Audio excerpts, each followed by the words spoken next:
Bismillahirrahmanirrahim. Assalamu alaikum dear students and welcome in class of bio first year. Student, हम लोगों का ये lecture number 3 है protist के रिलेटेड। उसके बारे में आज हम लोग बात करते हैं। लास्ट टाइम हम लोगों ने प्रोटोजोन्स के बारे में बात की थी। प्रोटोजोन क्या थे? ऐसे ऑर्गेनिज्म प्रोटिस्ट के अंदर जो एनिमल लाइक थे। तो बेसिकली हमने प्रोटिस्ट के अंदर 3 मेजर ग्रुप्स बनाए थे ऑर्गेनिजम्स के on the basis of their characteristic that resemble with the animals, plants or fungi like. Student, हमने प्रोटोजोन्स के बारे में बताया था। उनमें से एक ग्रुप था प्रोटोजोन। उसके बारे में बताया था कि प्रोटोजोन एक्चुअली क्या है। These are the animal like organism. Animal like organism होते हैं ये, और उनमें से मोस्टली यूनिसेलुलर होते हैं, और इनका मोड ऑफ न्यूट्रिशन एंडोसाइटोसिस होता है। ये चीजें हम लोगों ने कल डिस्कस कर ली थी। उसकी हमने एग्जांपल अमीबा वगैरह को डिस्कस किया था कल। प्रोटोजोन्स की एग्जांपल जो थी वो अमीबा की थी। नेक्स्ट हम लोगों ने बताया था कुछ अमीबा जोन से हैं वो जमीन पर रहते हैं, कुछ जोन से हैं वो पानी में रहते हैं, कुछ जोन से हैं वो दूसरे ऑर्गेनिज्म की बॉडी के अंदर रहते हैं और वहां पे बीमारी कर देते हैं उनको। दे काज डिजीज। क्लियर? तो ऐसे अमीबा जो दूसरे ऑर्गेनिज्म की बॉडी के अंदर रहते हैं और वहां पे डिजीज काज करते हैं, उन अमीबा को हम लोग पैरासाइटिक बैक्टीरिया अमीबा का नाम देते हैं। तो उनमें से एक एग्जांपल हमने बताई थी एंट अमीबा हिस्टोलिटिका की, जो ह्यूमन के इंटेस्टाइन में रहता है और वहां पे अमीबॉइक डाइजेंट्री एक बीमारी है वो काज कर देता है। क्लियर हो गया स्टूडेंट? नेक्स्ट जो आज का हमारा एक्चुअल टॉपिक है जो हमने स्टार्ट करना, that is from the giant amoeba. Giant amoeba से हमने स्टार्ट करना है आज। जाइंट अमीबा, इसका साइंटिफिक नेम देखें, that is the Pelomyxa palustris. This is the scientific name of giant amoeba. और इनके बारे में कहा जाता है ये ऐसे बैक्टीरिया हैं जो बहुत अमीबा हैं जो बहुत ज्यादा प्रिमिटिव है। क्लियर हो गया? प्रिमिटिव मतलब बहुत पुराने हैं, और ये भी कौन से? Eukaryotic like form, eukaryotic organism की तरह के ये भी होते हैं। The giant amoeba Pelomyxa palustris may be the most primitive of all the eukaryotic like forms. हमने बात की है कि जो किंगडम एनिमेलिया है, किंगडम प्लेंटी है, इसके अलावा देखें किंगडम फंजाई है। ठीक है, इन सब के अंदर जितने भी एनिमल हैं वो सारे के सारे यूकरियोटिक हैं। लेकिन यूकरियोटिक से पहले प्रोटिस्ट आते हैं जिनके अंदर सिंपल जो ऑर्गेनिज्म है वो आ रहे हैं, सिंपल यूकरियोटिक ऑर्गेनिज्म आते हैं। ठीक है, तो यही बात कर रहे हैं कि जाइंट अमीबा ये सिंपलेस्ट यूकरियोटिक ऑर्गेनिज्म थे और सबसे पहले बनने वाले ऑर्गेनिज्म थे, ये प्रिमिटिव पुराने वाले थे। This species has multiple membrane bounded nuclei. कहते हैं इसको, चूंकि ये सिंपल यूकरियोट्स थे ना, तो इनके अंदर हमने देखा इन अमीबा के अंदर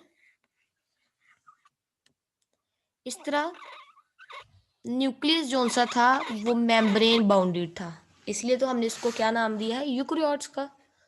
ठीक है, यूकरियोटिक थे ये क्योंकि इनके न्यूक्लियस के इर्द गिर्द मेम्ब्रेन थी। न्यूक्लियस के अलावा इनके अंदर और कोई भी मेम्ब्रेन बाउंडेड ऑर्गेनेली या स्ट्रक्चर मौजूद नहीं थी। जस्ट न्यूक्लियस के इर्द गिर्द मेम्ब्रेन होने की वजह से हमने इसको नाम दिया था it is a eukaryotes.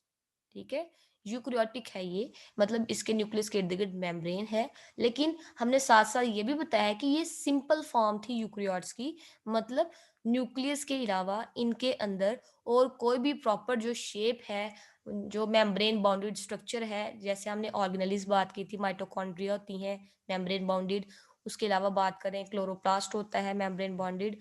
Endoplasmic reticulum, membrane bonded, ये स्ट्रक्चर इनके अंदर नहीं थी। क्लियर हो गया?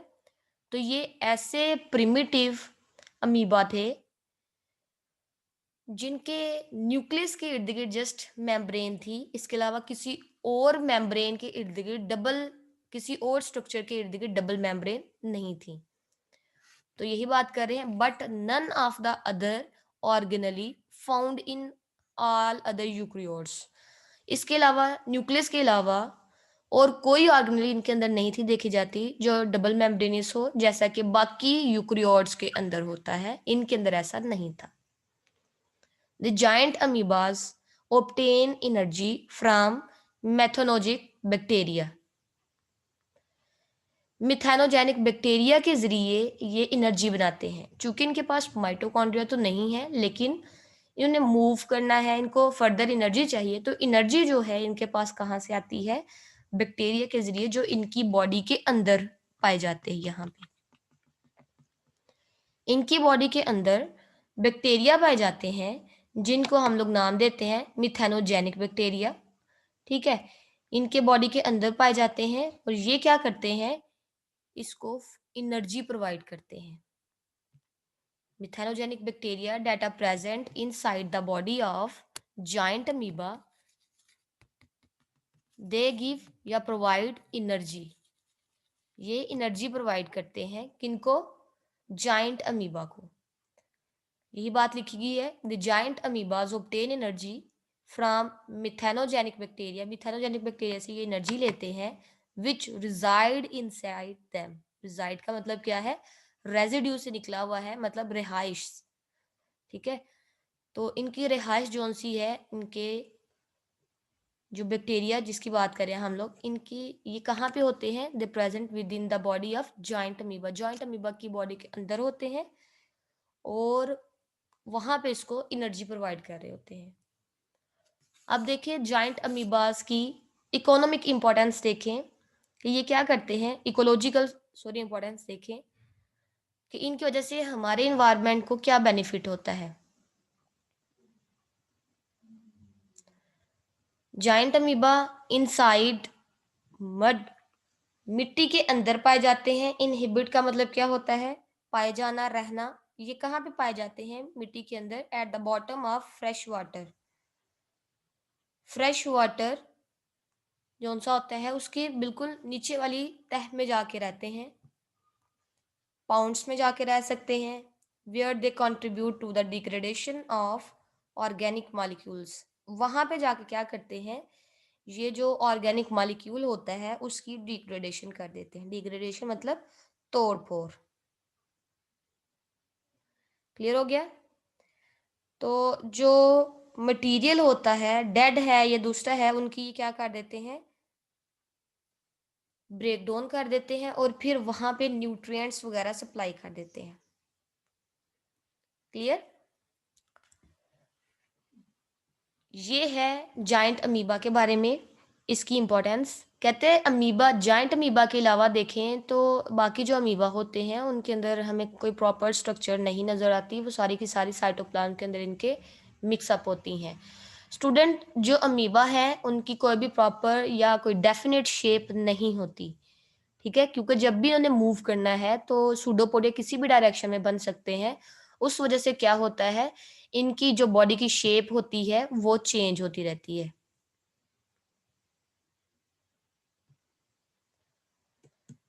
नेक्स्ट देखें, नेक्स्ट जो एग्जांपल है प्रोटोजोन्स की, उनमें जू फ्लैजिलेट्स आ रहे हैं। जू फ्लैजिलेट्स, जू हम लोग कहते हैं ऐसे ऑर्गेनिज्म जो एनिमल लाइक होते हैं। जू का वर्ड जो हम लोग यूज करते हैं, it is for the animal. ठीक है, एनिमल के बारे में हम लोग इसको देखते हैं। जू फ्लैजिलेट्स ऐसे प्रोटिस्ट जो एनिमल लाइक है और साथ साथ उनके पास क्या मौजूद होता है? दे हैव फ्लैजिलेट्स, मतलब फ्लैजेला। उनके पास फ्लैजेला, ऐसे ऑर्गेनिज्म जो एनिमल लाइक है और उनके पास फ्लैजेला हो, उन एनिमल्स को, उन प्रोटिस्ट को हम लोग जू फ्लैजिलेट्स का नाम देते हैं। जू फ्लैजिलेट एक्चुअली एनिमल्स हैं, ठीक है, ऑर्गेनिजम्स हैं जो एनिमल लाइक है, एनिमल के साथ मिलते जुलते उनकी करेक्टरिस्टिक, और उनके पास फ्लैजेला होता है मूव करने के लिए। सबसे पहले इनके हैबिटेट की बात करते हैं। दे मे बी फ्री लिविंग, कहते हैं ये डिफरेंट फॉर्म्स में मौजूद होते हैं, जैसा कि अकेले रहते हैं, फ्री लिविंग होते हैं। सिम्बायोइंट्स, सिम्बायोइंट्स कहते हैं किसी दूसरे ऑर्गेनिजम्स के साथ फ्रेंडली रिलेशनशिप बनाना, दोस्ताना उनका रवैया होता है, एक दूसरे को बेनिफिट देते हैं, ठीक है। आर पैरासाइट्स, या फिर ये ऑर्गेनिज्म किसी और बॉडी ऑर्गेनिज्म की बॉडी के अंदर जाके वहां पे उनको डिजीज काज कर देता है। ऐसे ऑर्गेनिज्म जो दूसरे ऑर्गेनिज्म की बॉडी को यूज करते हैं और फिर वहां पे बीमारी पैदा कर देते हैं, उन ऑर्गेनिज्म को हम लोग पैरासाइट्स का नाम देते हैं। तो जू फ्लैजिलेट्स कुछ ऐसे हैं जो पैरासाइट के तौर पे काम करते हैं, जो डिजीज काज करते हैं दूसरों में। कुछ ऐसे हैं जो दूसरों को बेनिफिट देते हैं, और कुछ ऐसे हैं जो अकेले रहते हैं, फ्री लिविंग होते हैं।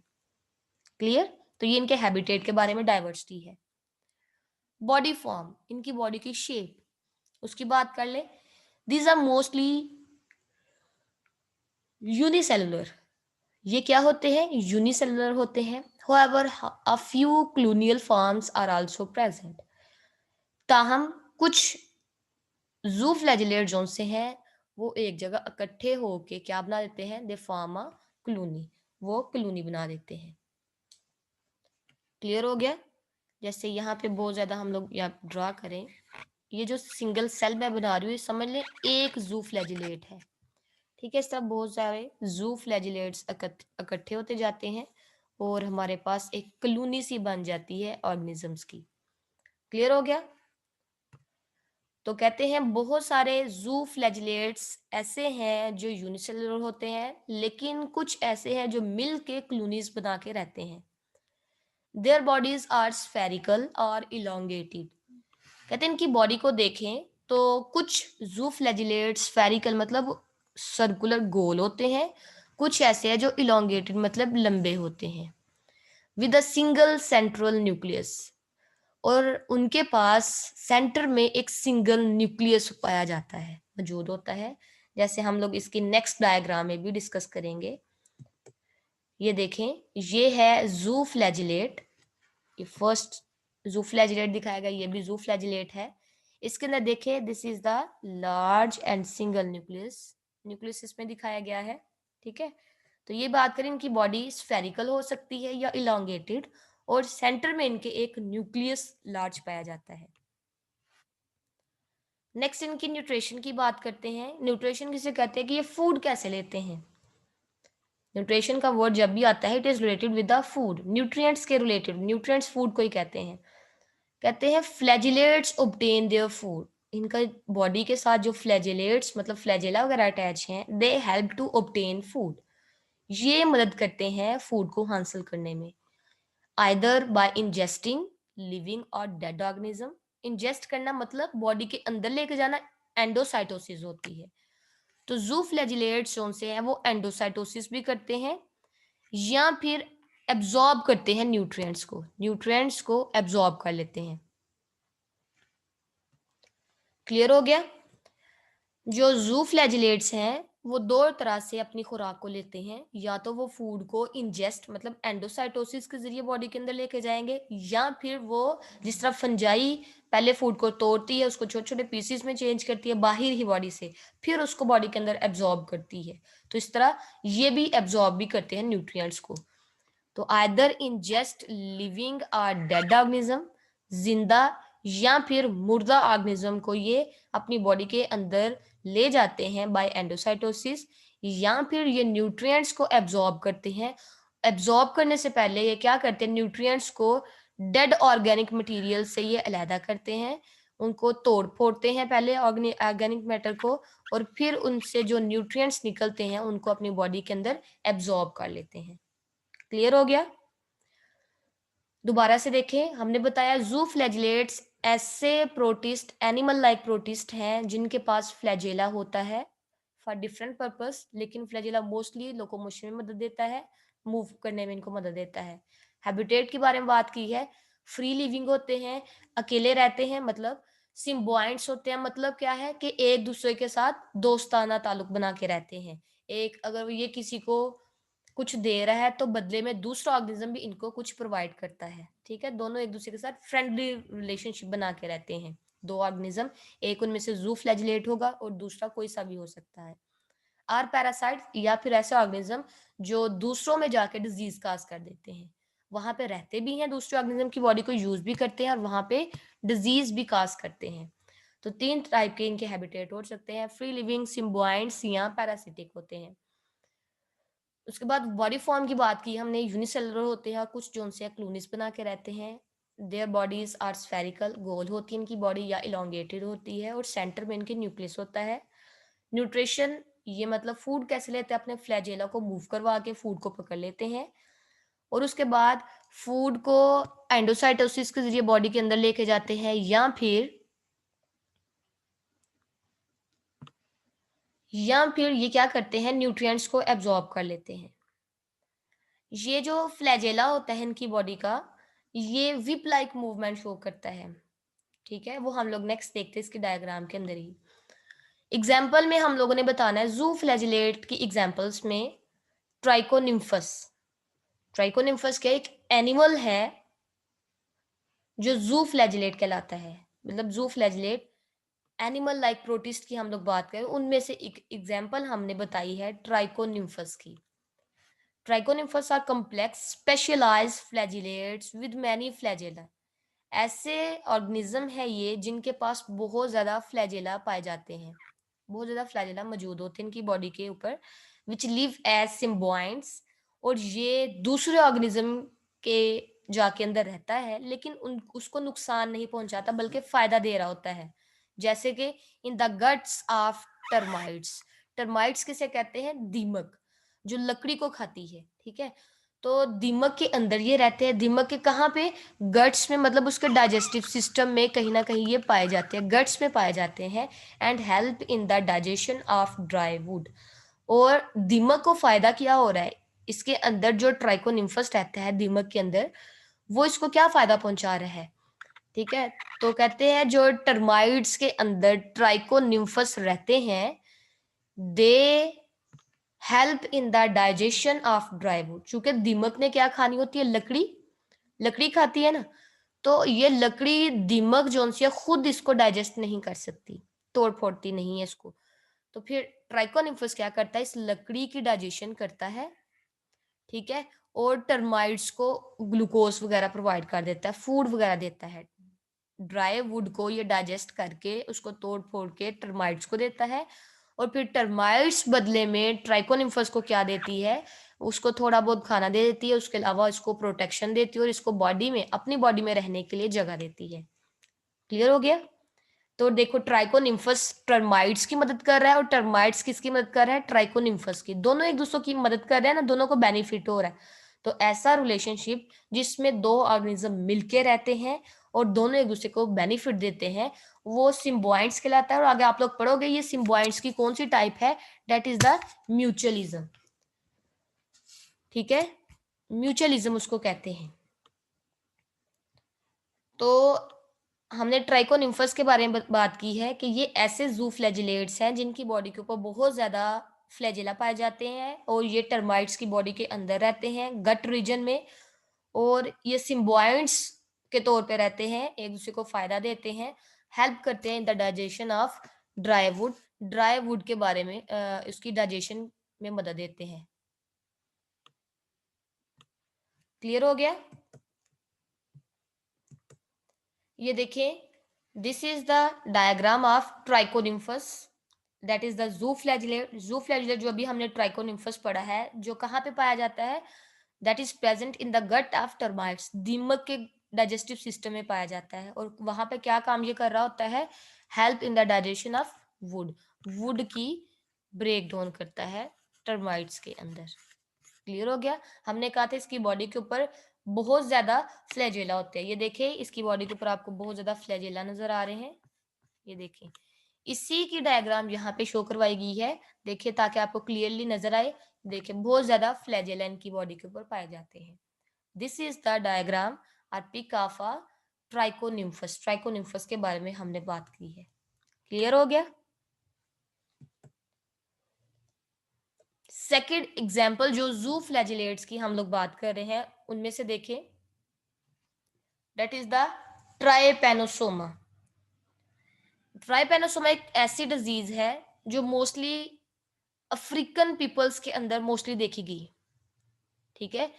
It is a human parasite causing, Trypanosoma जो सा है ये ऐसा जू फ्लैजिलेट था जो काज करता था एक बीमारी, उसका नाम था अफ्रीकन स्लीपिंग सिकनेस। और चूंकि ये ह्यूमंस के अंदर डिजीज काज करता था ये वाली, इसलिए हम लोग ट्राइपेनोसोमा को कहते हैं it is a human parasite. Human parasite से मुराद कि इंसानों के अंदर डिजीज पैदा करने वाला जू फ्लैजिलेट है, पैरासाइट है ये, ठीक है। ऐसा पैरासाइट, ऐसा ऑर्गेनिज्म जो ह्यूमंस के अंदर डिजीज काज करता है उसको हम लोग ह्यूमन पैरासाइट का नाम देते हैं। तो ट्राइपेनोसोमा भी क्या है, it is a human parasite, मतलब ये इंसानों के अंदर बीमारी पैदा करता है। कौन सी बीमारी पैदा करता है, अफ्रीकन स्लीपिंग सिकनेस। ये ऐसी बीमारी है ये मोस्टली इसको अफ्रीकन स्लीपिंग सिकनेस का नाम हम लोग क्यों देते हैं स्टूडेंट, सबसे पहले इसकी रीजन नाम रखने की क्या है कि ये सबसे पहले जो डिजीज थी वो देखी गई थी अफ्रीका के जो लोग थे उनके अंदर, ठीक है, उनके अंदर ये डिजीज देखी गई थी। और मोस्टली इस डिजीज में क्या होता है, ऑर्गेनिज्म जो से हैं उनमें स्लीपिंग की जो कंडीशन होती है वो ज्यादा हो जाती है।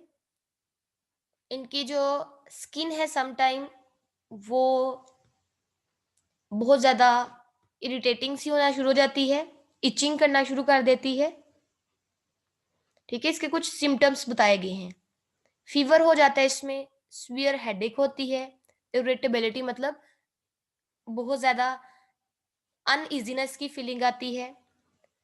उसके अलावा और भी इसकी बहुत सारी कॉमन सिम्टम्स हैं जो हम लोग देखते हैं, लेकिन बेसिकली इस बीमारी में फीवर हो जाता है और स्लीपिंग कंडीशन ज्यादा हो जाती है। कहते हैं ये बीमारी डायरेक्ट ट्राइपेनोसोमा जो सा है वो हमारे अंदर काज नहीं करता, वो पहले हमारी बॉडी के अंदर आता कैसे है उसकी बात करते हैं। कहते हैं फ्लाई है, मक्खी, ठीक है, उसका नाम है टी सेट फ्लाई। एक मक्खी है जिसका नाम है टी सेट फ्लाई। सबसे पहले ये जो ट्राइपेनोसोमा है ये फ्लाई के अंदर चला जाता है, उस मक्खी के अंदर जाता है, और फिर ये फ्लाई जोन सी है मक्खी इंसान को काटती है, ह्यूमन को बाइट करती है, ठीक है। और जब काटती है तो उसके जरिए फिर स्लाइवा के जरिए ये जो ट्राइपेनोसोमा है ये हमारी बॉडी के अंदर एंटर कर जाता है। क्लियर हो गया। तो इस तरह ये हमारी बॉडी के अंदर आ जाता है, वहां पे ये अफ्रीकन स्लीपिंग सिकनेस डिजीज का असर कर देता है। ट्राइपेनोसोमा सबसे पहले टी सेट फ्लाई के अंदर जाता है और वो फ्लाई इन्फेक्टेड हो जाती है।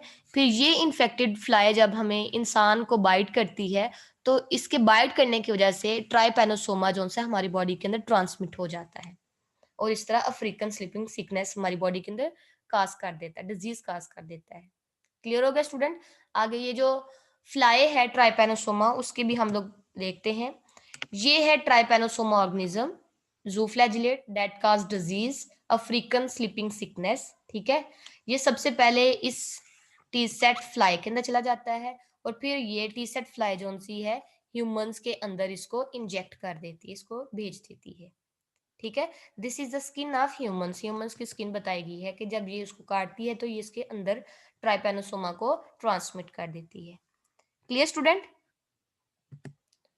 अब देखें थर्ड जो एग्जांपल है जू फ्लैजिलेट की, दैट इज द क्वेनोफ्लैजिलेट्स। क्वेनोफ्लैजिलेट ऐसे ऑर्गेनिज्म है जो जू फ्लैजिलेट्स से बिलोंग करते हैं और मोस्टली ये सीसाइल होते हैं। सीसाइल ऐसे ऑर्गेनिज्म को कहा जाता है जो मूव नहीं करते, एक ही जगह पे ठहरे रहते हैं। नॉन मोटाइल एनिमल्स को हम लोग सीसाइल का नाम देते हैं। क्लियर हो गया। तो क्वेनोफ्लैजिलेट जो से हैं दे आर सीसाइल, मतलब ये मूव नहीं करते, मैरीन में पाए जाते हैं या फिर फ्रेश वाटर वगैरह में ये पाए जाते हैं। Marine are fresh water flagellates, इसलिए इनको कहा गया है क्योंकि ये कुछ इनमें से मैरीन में पाए जाते हैं कोआनोफ्लैजिलेट्स, और कुछ कोआनोफ्लैजिलेट्स जो से हैं वो फ्रेश वाटर में पाए जाते हैं। क्लियर हो गया? उसके बाद कहते हैं a stalk attached these and a delicate collar surrounds their single flagellum। कहते हैं अगर हम लोग इनके बॉडी को देखें कोआनोफ्लैजिलेट्स की, तो इनकी बॉडी कुछ इस तरह की होती है, ठीक है, और यहाँ पे कॉलर लाइक स्ट्रक्चर होती है जो फर्दर फ्लैजेला को यहाँ से निकालती है, ठीक है, कि कॉलर जो फ्लैजेला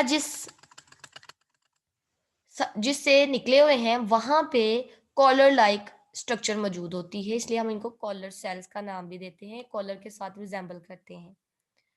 फिर क्या करते हैं, बहुत सारे जो क्वानोफ्लैजिलेट्स वो इकट्ठे हो जाते हैं, जैसे ये एक क्वानोफ्लैजिलेट होगा, ये क्वानोफ्लैजिलेट होगा, ये सारे क्वानोफ्लैजिलेट्स इकट्ठे होंगे और इनके सारे साइटोप्लाज्म जोन से हैं वो मिल के एक लंबा सा स्टॉक बना देते हैं, लंबी सी टहनी बना देते हैं, और इस स्टॉक के जरिए ये किसी भी रॉक के साथ या किसी और जगह के साथ अटैच हो जाते हैं।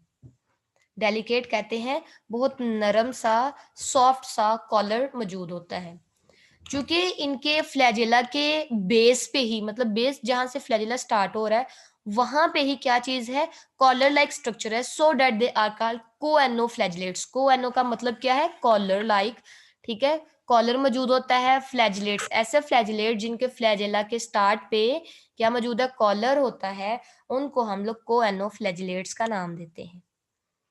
और ये जो क्वानोफ्लैजिलेट्स हैं इनकी बॉडी को देखें तो इनकी बॉडी जो सी है वो मिलती होती है स्पंजीज, एक दूसरे टाइप के एनिमल्स हैं उनके सेल की तरह की इनकी बॉडी होती है, और स्पंजीज के सेल को हम लोग कॉलर सेल का नाम देते हैं।